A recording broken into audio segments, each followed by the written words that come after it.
Boom, baby! What is up, guys? Welcome back to another video. We're just going to talk about if you're an Uber driver and a safe way to keep yourself safe and getting in trouble as an Uber driver. You always need a camera in your car so you can point it at the customers, so if anything bad does happen, you have the ability to prove that you're in the right. So, and this is another way to do it, to have a dual camera setup. Like they have dash cameras that you can have one in the front and one in the back of the car, but you can have them both where you can see in the cabin, one sees out of the car. Uber, you say, okay, the guy in the back seat's acting a fool, and you have evidence to prove that you're in the right.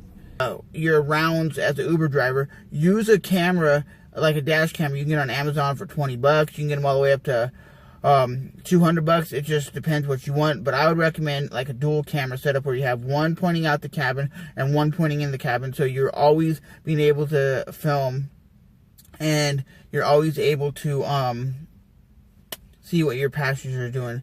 Most times you're not even going to need the footage, but sometimes when they go crazy, you're going to need that footage just so you can show the company that you didn't do anything wrong, so you're not fired, and you can show the police and you can show everybody else that, hey, you didn't do anything wrong either. So as always, my name is Trevor. I'll see you guys in the next one.